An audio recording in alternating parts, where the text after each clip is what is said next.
So, family constellation. This is one of my most sought after workshop. Everybody says, "Oh, Chitra, please do on family constellation." And the fact is, I haven't learned family constellation from anybody. A friend of mine in Jaipur, she had learned it from Dr. Newton, and she came in her home. She did this family constellation sessions. And from that, I just started doing them in my home.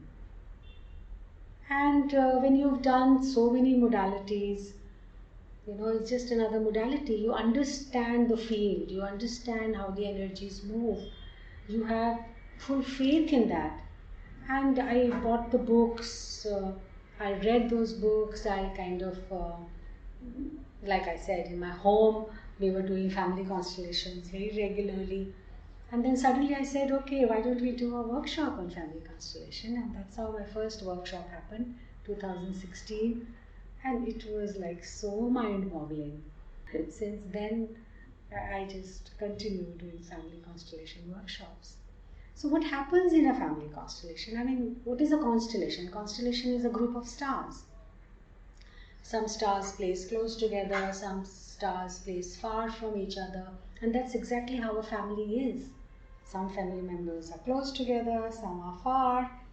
Some, even though they seem far, are actually close. Some, even though they seem close, are actually far. I mean, it's like this, the dynamics is very interesting. And here in a workshop, people who don't know each other, but they take on the role of your family member, and once they stand on the field, they start behaving like your family member. And it has to be seen to believe. It's so amazing, and and my only instruction to them is just be yourself. Feel your feelings, whatever thoughts are coming, whatever feeling is coming, whatever sensations are coming, just express them, be yourself. And for me, that is exactly how life is also. We come into this life, we do not have a script given to us, but the person we are interacting with gives us a cue, and that's how we respond to that person. And sometimes if we do not respond to the cue, we just kind of suppress our real feeling. So we are, not helping neither ourselves nor the other person. But if we actually go with our response, then we are playing the script of life beautifully. And this is exactly what happens on the family constellation field, the knowing field as we call it.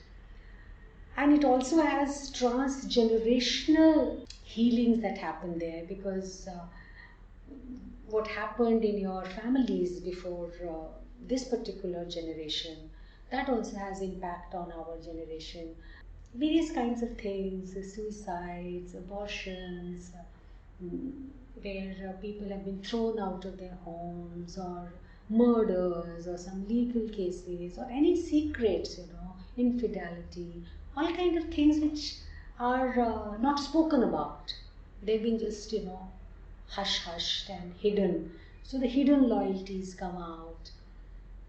It's amazing how, and the whole thing is that when you enact those emotions, you kind of relieve yourself of those emotions, and you do not attract these very same situations in your life again.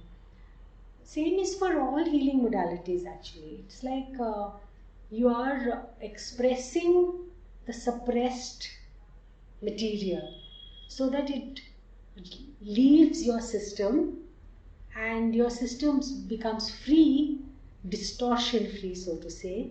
And then your vibration is clear, your vibration is high, and then you do not attract those low vibrational stuff anymore. So I would say whatever the name of the modality might be, and it plays out differently, but the end result is the same. The whole idea is about just clearing your emotional mental field. In fact, I always talk about that, when we are in our physical body and we start doing all these practices, meditation or Reiki or whatever practices, the 21st century practices, what effectively we are doing is we are going into a prana body. the breath body. When we start working with our breath, the next body is the mental emotional body. So suddenly the emotions are all stirred and emotions start coming out, and people say, oh, you are a meditator. How are you getting so angry? How are you so agitated? But the fact is that we have to go through that layer to go to the Vigyan Maya Kosh, where the clarity is there, where we totally understand, we get the right insights. But before that, we have to pass through this mental emotional space, and which really scares people. This is what is that wish, we talk about of Samudra Manthan. Once you cross that space and come into clarity, after that it's only Anandamaya Kosh. There's only joy. Then whatever will happen in life, you will not be frazzled by it. That is what we call it emotional intelligence, we call it emotional healing, or whatever name we may give it. But the fact is that emotions are stirred when you get into the prana body, you start doing this alternative healing therapies. And in the 21st centuries, emotions cannot be stopped anymore. They cannot be suppressed anymore. And this is what is creating a whole lot of issues in various homes. And that is what is keeping people like me in business.